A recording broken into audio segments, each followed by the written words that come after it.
திருப்பாவை 9ஆம் பாசுரம்.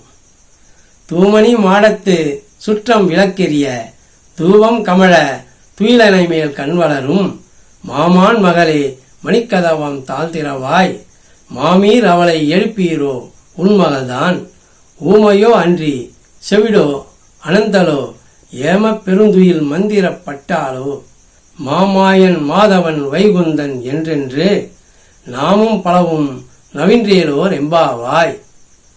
இனி இப்பாடலின் விளக்கத்தினை நாம் காண்போம். கண்ணனுடைய நினைவுடன் படுக்கையில் உறங்கியும் உறங்காமலும் 2ஆம் கட்டமாக இருக்கும் ஒரு பெண்ணை கூட்டமாக வந்த ஆட்சியர்களில் ஒருத்தி எழுப்பும் போக்கில் இப்பாசுரம் அமைந்துள்ளது. பிரகாசமான நவரத்னங்களால் கட்டப்பட்ட மாளிகையில் சுற்றிச்சூழ விளக்கெரிய நறுமண திரவியம் மனம் வீச அழகிய பஞ்சுமெத்தையில் உறங்கும் எங்கள் மாமன் மகளே, உன் வீட்டு மணிக்கதவை திறப்பாயாக.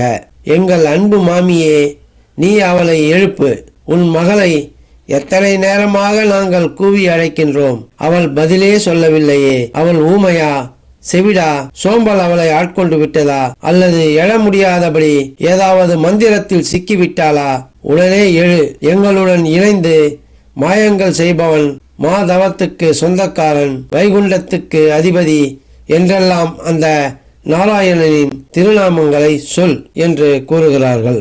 மொத்தத்தில் உலக மக்கள் மாட மாளிகை பஞ்சு மெத்தை என சொகுசு வாழ்க்கையில் சிக்கி சோம்பலில் கட்டுண்டு கிடக்கின்றனர். இதிலிருந்து அவர்களை மீட்டு பகவானின் இருப்பிடமான வைகுண்டமே நிலையானது என்பதை அறிவுறுத்த வேண்டும். அந்த வைகுண்டத்தை அடைய பகவானின் திருநாமங்களை சொல்ல வேண்டும் என்பதே இப்பாசுரத்தின் விளக்கமாக உள்ளது.